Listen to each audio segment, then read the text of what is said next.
Hello schemers, my name is Fernie with Scheme Team, and with the recent release of Last of Us Part 2, I wanted to take this time to highlight something really beautiful I saw in the beginning of the game. This video will contain some visual spoilers and some minor story spoilers from the beginning.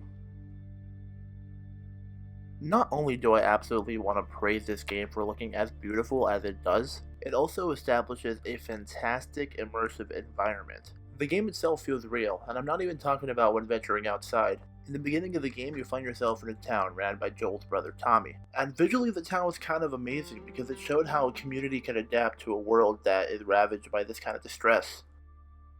Due to the time gap of the game, we are introduced to a fresh new variety of characters which we've never really met before. Which is honestly perfect, because every time you find yourself walking around the town, it is a perfect opportunity for them to fill you with expositionary dialogue from your past, from their past, which really fills you in with the world and how you've been since The Last of Us Part 1.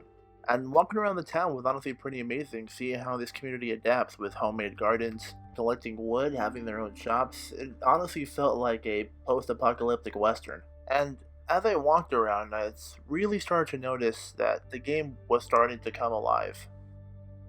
You start to notice the small interactions, the things that the people around you are starting to do, which honestly makes you feel small, and the world's so big. And it blows my mind because this is honestly a minor part of the game. This is a community, or some may say a society, and everyone in it has their own role, and you can visually tell just by looking at them.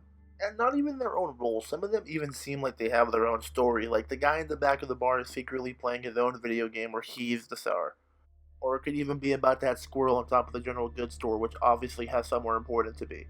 But there was one moment that sold this town for me. Look over there in the corner, that father and his daughter. You can see that is a completely separate story that is going on that honestly makes it feel so alive and so real. This is happening and you're not even supposed to be looking at it. You're supposed to be continually walking and ignoring it, but it's an entire thing. And everything about it feels so real, it feels so genuine, it feels so raw, it feels so authentic. And honestly, that's the biggest thing I wanted to praise. How they're able to create this world. Even behind them, there's a live class going on where there's students and the teacher, and you can tell each of them have their own reactions and each of them have their own emotions, and there's so much depth, even within this classroom, a place where realistically you shouldn't even be looking at.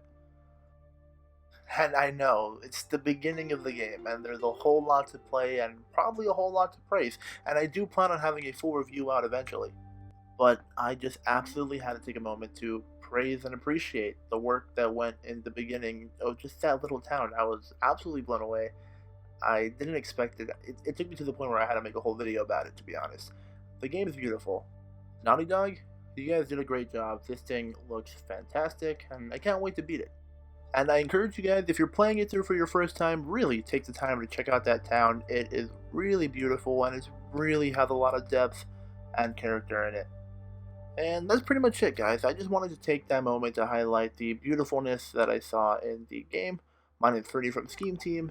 Please consider subscribing for more, and good night.